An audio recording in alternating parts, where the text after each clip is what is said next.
네, 이번 주 우리 랩런트들에게 주시는 언약의 말씀의 제목은 주님의 능력 안에 거하는 자입니다. 우리가 거하다.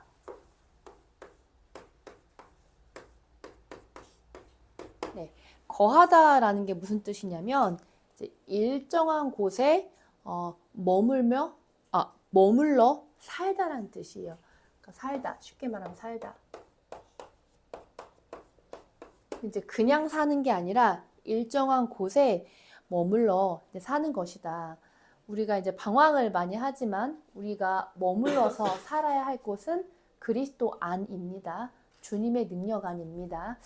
그래서 오늘 주요 그 핵심 구절이 뭐였냐면 히브리서 8장 10절이었는데요. 저는 무엇이 되게 마음에 와 닿았냐면 내 법을 그들의 생각에 두고 그들의 마음에 이것을 기록하리라.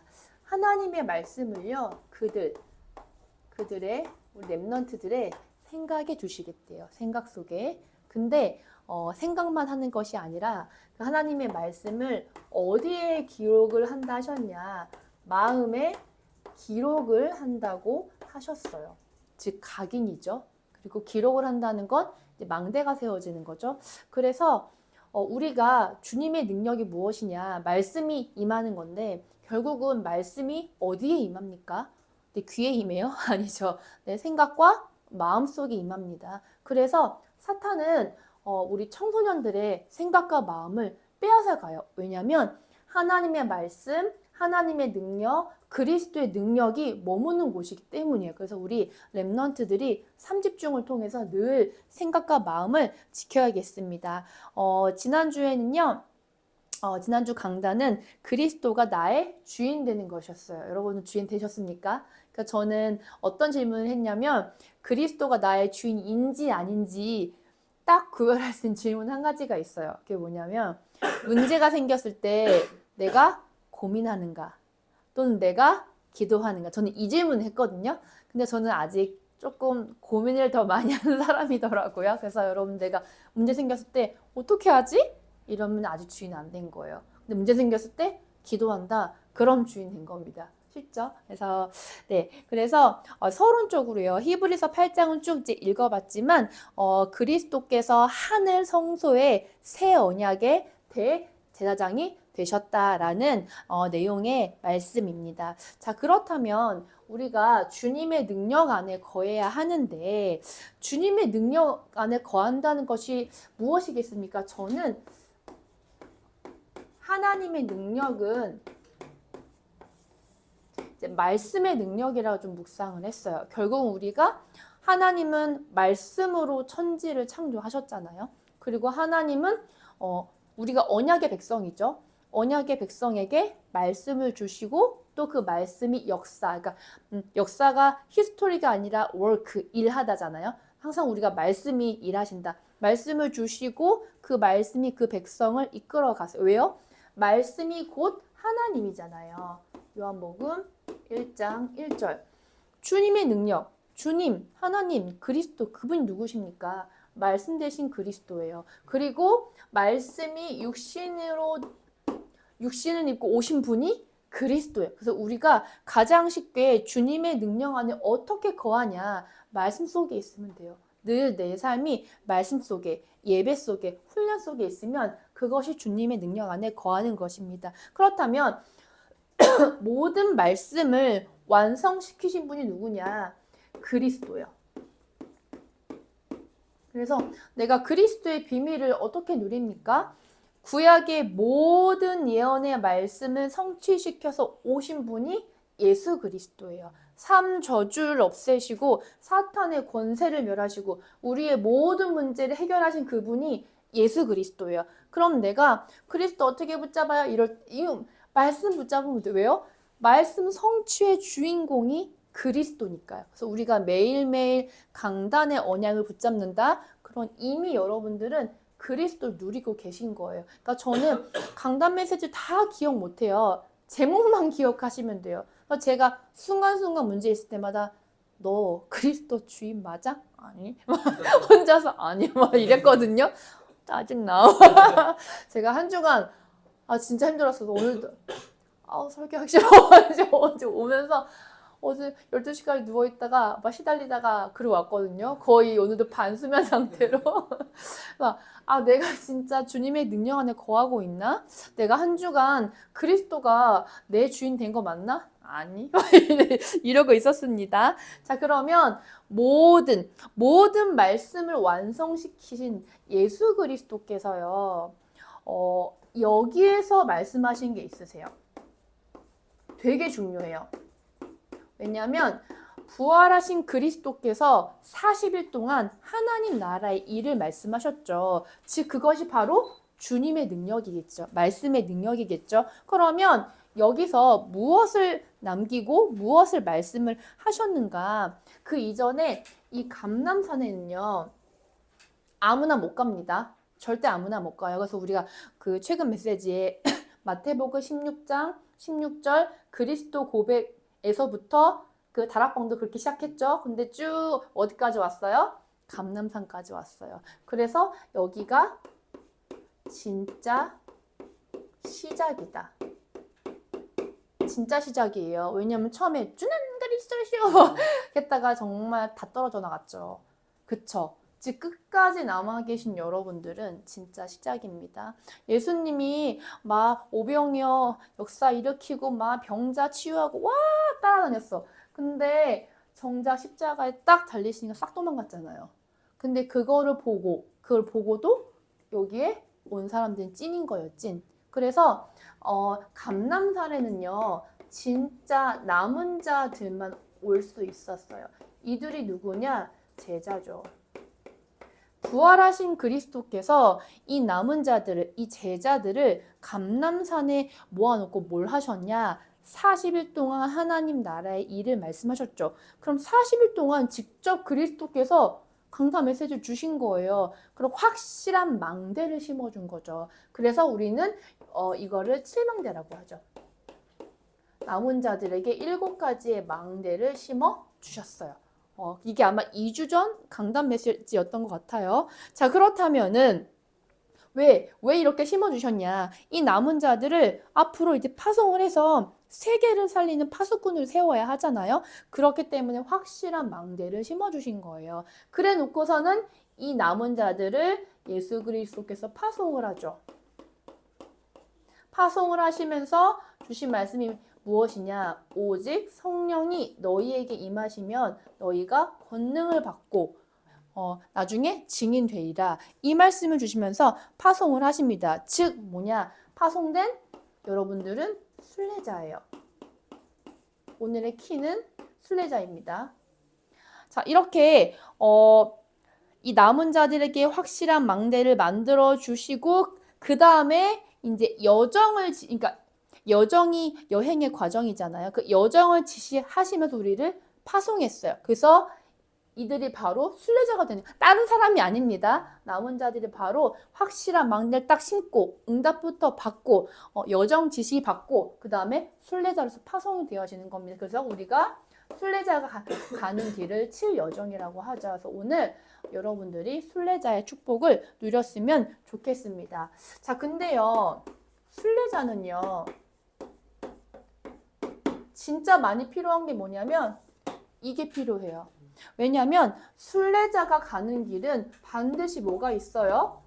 이게 있을 수밖에 없어요. 진짜 많아요. 그렇죠? 어려움이 많죠. 그 다음에 문제도 있지만 갈등도 있고요. 그 다음에 위기도 있어요.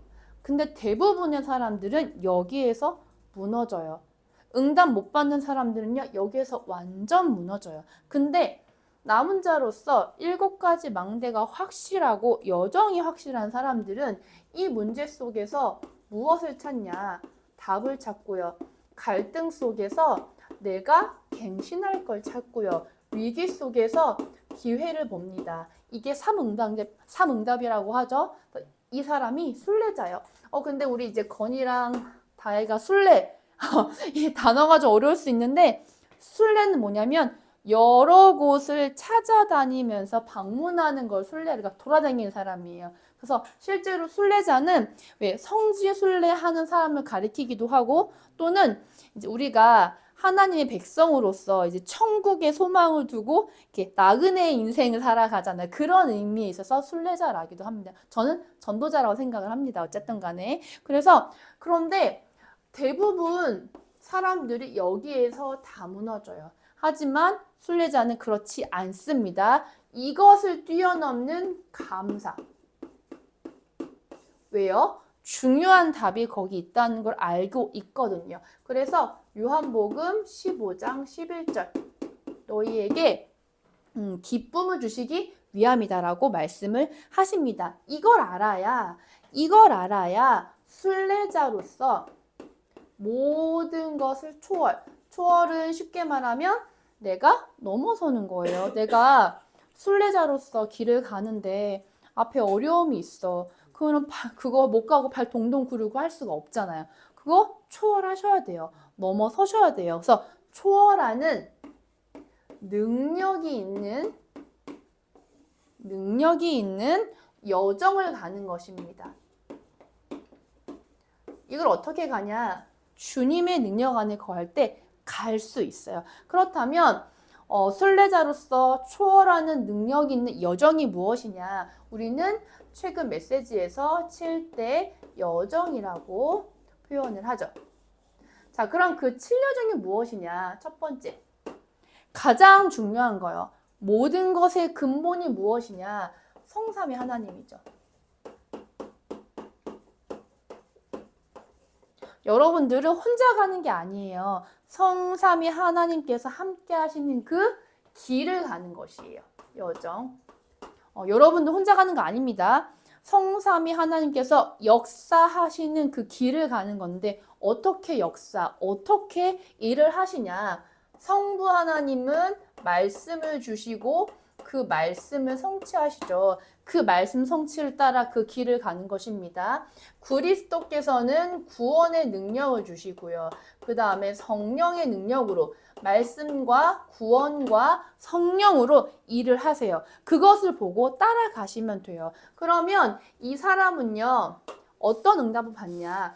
10가지 비밀의 응답을 받게 됩니다. 이 10가지 비밀을 다 하면 좋겠지만 여기서는 다 못해요. 자, 10가지 비밀의 키가 뭐라 하셨냐면 시너지요.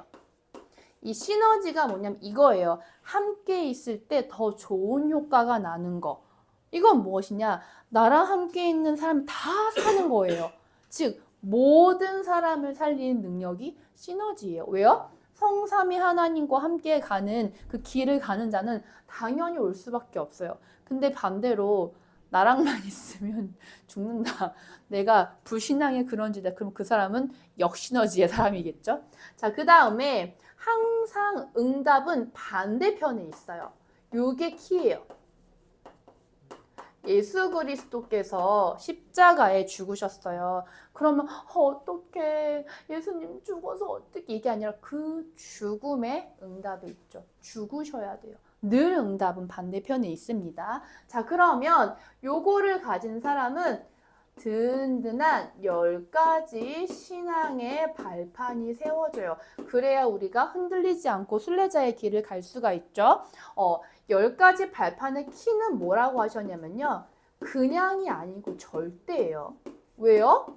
절대 언약으로 내가 발판을 삼아야 흔들리지가 않겠죠. 아무 언약 아닙니다. 그렇다면 이 사람은 무엇이 생기냐? 확신이 생기는데 우리 그 확신은 5가지 확신이라고 하죠. 구인승기사 우리 다 알죠.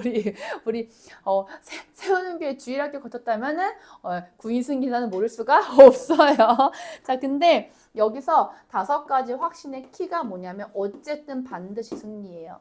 왜요? 성삼위 하나님께서 그러니까 근본이에요. 근본. 이게 되면 사실은 나머지 9가지는 따라옵니다. 그래서 이것부터 해주세요. 우리 지난주에 우리 수학을 했잖아요. 맨날 기도할 때 성삼위 하나님으로 끊어놓고 맨날 성삼위 하나님에서 멈춰. 근데 그게 다예요. 나머지는 따라올 겁니다. 네. 그래서 승리입니다. 왜냐하면 성삼위 하나님께서 늘 우리와 함께 계시기 때문에 승리할 수밖에 없어요. 그러면 이 사람은요. 어딜 가든지 흐름을 바꿔요. 그게 바로 뭐냐면 9가지 흐름이에요. 9가지 흐름 중에 뭐 나에 대한 흐름은 과거, 뭐 현재, 미래가 있겠고요. 위, 아래, 뭐죠? 좌우인가요? 어쨌든 9가지 흐름이 있는데 이거 키는 뭐냐면 9가지 흐름의 키는 근본과 시스템을 바꾸는 거예요. 이게 무슨 소리냐면 어떤 현장에 갔을 때 이제 바꿔야 될 것들이 있잖아요. 뭘 하셨냐면 눈에 보이는 거 또는 저 사람을 바꾸려고 하면 이게 싸워야 된대. 근데 눈에 보이지 않는 그 흐름 근본을 뒤집고 시스템을 바꾸면 따라갈 수밖에 없거든요. 그래서 이 1번부터 4번까지 힘을 가진 자는 이거 응답 받을 수밖에 없어요. 그러면 여기서 뭐가 나오냐? 62가지 응답이 나옵니다. 즉 62가지의 삶이죠. 사실은 이거 의미하는 게 뭐냐면 평생 우리가 받아야 될 응답이에요. 이 평생의 응답을 여러분들이 미션으로 받는 거예요. 자, 마지막 7번째가 뭐냐면 저 이거 되게 은혜 받았어요. 여러분들 순례자잖아요. 순례자는 그냥 여정을 가는 게 아니라 언약의 여정, 나의 인생의 여정을 갑니다. 그러면 그 여정을 가는 사람은 어떤 경우가 있어도 다 캠프래요. 캠프예요. 여러분들 뭐 힘든 일 있으세요? 그거 캠프라고 하십니다. 그냥 캠프가 아니고요. 보좌에서 빛을 비추는 보좌의 캠프입니다. 나한테 가장 힘든 일, 어려운 일, 그거 다 캠프예요. 왜요? 우리는 순례자이기 때문이에요. 자, 그래서 본론입니다.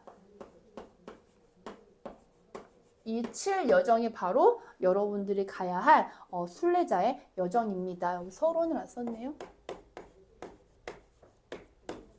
자, 본론입니다. 그렇다면 이 순례자는 구체적으로 주님의 능력 안에 거해야 하는데 그 주님의 능력 안에 거한다는 게 무엇이냐? 첫 번째, 내가 주님의 능력 안에 사는 거죠. 그쵸? 이것이 바로 주님과 우리와의 관계를 말하는 거예요. 즉 뭐냐? 위치이죠. 근데 뭐라고 하셨냐면 주님의 능력 안에 거하는 건 하나님이 나와 함께 계시는 그 관계죠. 근데 우리는 자꾸 이거를 한대요. 계산이요. 계산이 아니다. 관계다. 이렇게 말씀을 하시는 거예요. 자, 계산이 뭐냐? 염려하는 거예요. 내가 이거 이렇게 하면 어떻게 되지? 계산하는 거잖아요. 내가 이렇게 하면 죽는 거 아니야?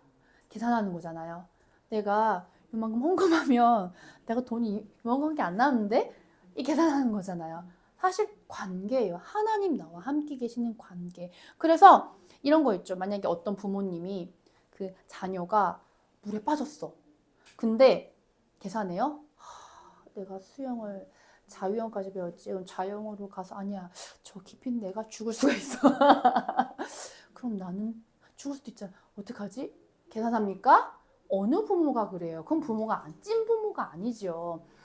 내가 수영을 하던 같이 죽던 상태 일단 뛰어들죠.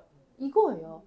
이게 관계예요. 관계. 자, 그래서 관계만 생각. 왜? 나는 저 아이의 부모야. 관계만 생각해서는 따질 게 없어. 그러니까 새엄마랑 친엄마는 다르잖아요. 그래서 그쵸? 뛰어들잖아요. 그래서 7 랩넌트의 특징이요. 계산 안 했어요.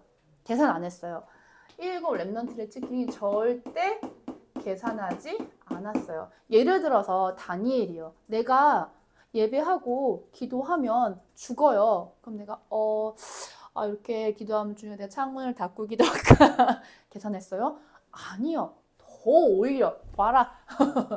문 열고 그냥 계산하지 않았어요. 그 다음에 새 친구가 불에 들어갈 때 내가 그냥 갔어요. 그쵸? 사자굴에 들어갔어요. 그러니까 죽으면 죽으리라 에스더. 계산하지 않았어요. 그러니까 위기 앞에서 계산하지 않습니다. 두 번째. 자, 그러면 계산을 하지 않는다는 게 무엇이냐? 결국은 저는요, 그냥 이거 따라가는 거예요.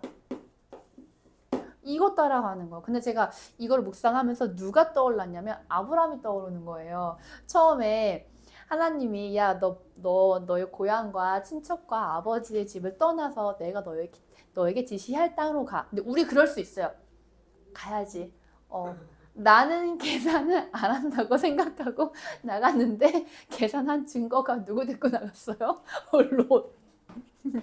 진짜 우리 그랬어요. 겉으로는 내가 계산 안 하고 하나님 앞에 헌신하겠습니다 주여 하지만 누구 데리고 나갔어요? 롯. 왜? 아들이 없잖아. 그러니까 우리 이래요. 저는 계산을 하지 않는다는 건 말씀 따라 그대로 가는 거라고 생각을 합니다. 그래서 저는 이게 아브라함이 약간 피식 웃음이 나더라고요. 그래서 나도 이럴 수 있겠다. 그러면 성경 속에 우리와의 하나님과의 관계를 뭐라고 말씀을 하시냐? 고린도 전서 3장 16절. 우리를 성전이라고 하세요. 그 이유는 뭐냐? 너희 안에 성령이 계시기 때문에. 그리고 우리 지난주에 나왔던 갈라디아서 2장 20절. 내 안에 내가 사는 것이 아니라 그리스도께서 사시는 것이라. 이 관계 자체가 주님의 능력 안에 거하는 것이겠죠. 그리고 어느 정도까지 우리를 사랑하시냐. 그 스데반이 순교하는 그 순교 직전에 뭘 보냐. 예수님께서 하나님 우편에 서 계신 것을 봅니다. 그 정도의 관계예요, 우리는. 그 다음에 누가복음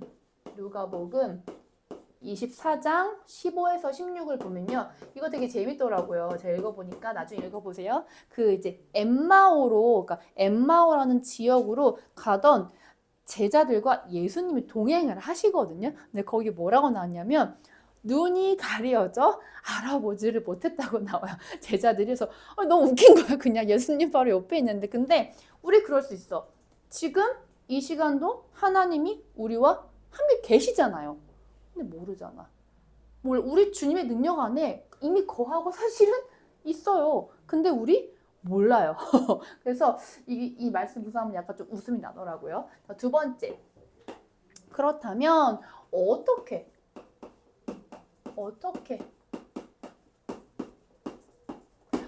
내가 주님의 능력 안에 들어가겠습니까? 자, 거한다는 건요.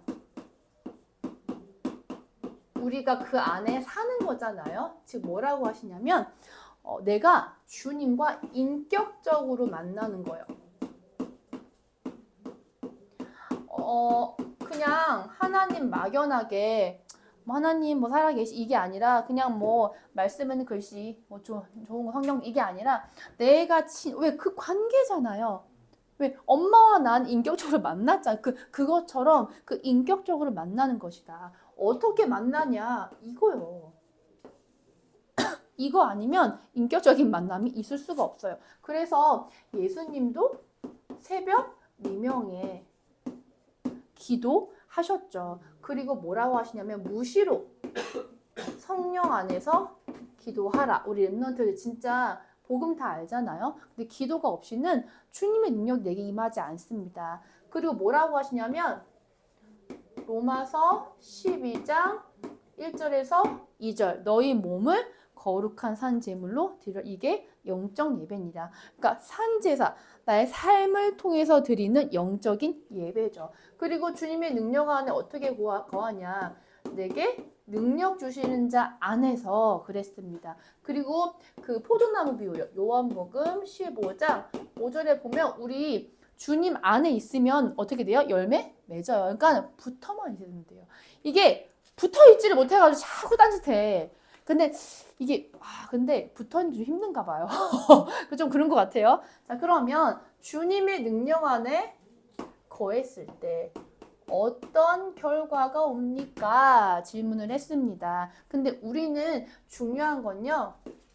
우리는 사실 시작도 알고 있잖아요. 우리 그리스도를 시작해야 되죠. 그리고 이미 결과 알고 있어요. 우리의 결과는 세계복음화예요. 그렇기 때문에 우리 다 알아요. 이미. 우리의 시작은 갈보리산이에요. 예수님께서 모든 걸 다 끝내시고 다 이루어 놓으신 거기에서 시작을 해야 해요.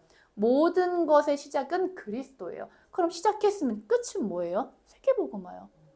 똑같아요. 근데 시작과 끝 똑같아. 하지만 나는 이 앞에서 어떻게 내가 쓰임받는 게 쓰임받는 형태들은 다르잖아요. 그렇죠? 그래서 우리 다 알고 있잖아요. 뭐 예를 들어 우리는 요셉을 알고 있잖아요. 요셉이 어떻게 시작을 했고 어떻게 끝나 우린 다 알아. 그래서 요셉이 중간에 노예로 갔어. 에휴, 어차피 총리 될 건데 이거 가정이야. 아니 요셉 보고는 그렇게 말하면서 왜 정작 본인 자신한테 적용을 못해요? 과정이잖아요. 우리가 그러니까 똑같아요. 우리도요. 요셉처럼 하나님이 시작과 끝을 이미 다 이루어 놓으셨어요. 그렇기 때문에 여러분들에게 있는 모든 일은요. 과정이에요. 그러니까 거기에 너무 매여 있지 마세요. 그 다음에 두 번째는요. 이미 여러분들은 끝을 알고 있어요. 왜 끝을 알고 있냐? 예수님이 그러셨잖아요. 요한복음 19장 30절에 내가 다 이루었어. 우리 수아의 인생도 유빈쌤의 인생도 다인이의 인생도 다 이루어 놓았어요. 그러니까 세팅해 두었어요. 그리고 오늘이라는 이 날에 여러분들을 부르실 때 이미 다 여러분들 만나야 할 사람, 내가 겪어야 될 일을 다 세팅해 놓으시고 부르셨어요. 그래서 그 7 렘넌트들이 이걸 알고 있었어요. 끝을 알고 있었어요. 그리고 직접 부활하신 그리스도께서 감람산에서도요. 이 끝을 말씀하시죠. 뭐요? 오직 성령이 너에게 임하시면 권능받고 너의 딱 끝까지 증인 될 거야. 세계복음화. 중요한 건 사도행전을 한 구절로 줄이잖아요. 그럼 사도행전 1장 8절이에요. 오직 성령이 너에게 임하시면 사도행전 2장에 성령 임했죠. 그쵸? 너희가 권능 받고 예루살렘과 처음에 어디 가요? 예루살렘 선정의 그 안진뱅이 예루살렘과 온 유대와 다솜나 그다음 사마리아 가잖아요. 나중에 로마 가죠. 그거예요. 끝을 알고 있습니다. 자, 그래서 세 번째 요한복음 나중에 15장 이거 아마 담임 목사님 언약이 여기에 있지 않나요? 제 기억으로는 맞나? 그 요한복음 15장에 보면 주님의 능력 안에 거했을 때 나타나는 결과들이 무엇이냐? 기도응답이요. 왜요? 말씀 오늘도 있잖아요. 말씀이 내 생각과 마음에 임해. 그럼 그것 가지고 기도하면 당연히 응답이 와요. 그 다음에 열매를 맺어요. 그리고 주의 영광이 나타나고요. 제자가 서고 주님의 사랑 안에 거하게 되고 기쁨이 충만하고 서로 사랑하게 됩니다. 결론이에요. 결론은 딱 성경 구절 하나 주셨어요. 같이 읽어볼게요. 히브리서 12장 2절이요. 이거는 같이 해서 읽고 마치겠습니다. 히브리서 12장 2절입니다. 네, 같이 읽겠습니다. 시작. 믿음의 주요 또 온전하게 하시는 이인 예수를 바라보자. 그는 그 앞에 있는 기쁨을 위하여 십자가를 참으사 부끄러움을 개의치 아니하시더니 하나님 보좌 우편에 앉으셨느니라. 12장 바로 앞에 11장이 나오죠. 11장에 뭐가 나와요? 믿음의 영웅들이 쫙 나와요. 누가 이랬고 엄청 와 되게 훌륭하죠. 근데 그게 아니라 믿음의 주요 또 온전하게 하신 이인 예수를 바라봐라. 이 사람들도 이래서 응답받았어요. 와 요새 훌륭하네. 야 아브라함 봐. 그 사람을 보지 말고요. 이 사람들이 믿음의 주요 여러분들을 온전하게 하시고 완전하게 하시는 그리스도를 바라보세요. 그게 바로 주님의 능력 안에 거하는 삶이죠. 매 순간마다 내가 그리스도를 바라보고 그리고 그 힘을 가지고 순례자의 길을 가시는 우리 세움 중고등부 랩넌트들 되었으면 좋겠습니다. 포럼 주제는 카톡을 제가 이따 전달해 드릴게요. 기도하겠습니다. 살아계신 하나님 아버지 감사합니다. 주님의 능력을 붙잡고 순례자의 길을 가게 하여 주시옵소서. 믿고 감사드리며 예수 그리스도 이름으로 기도합니다.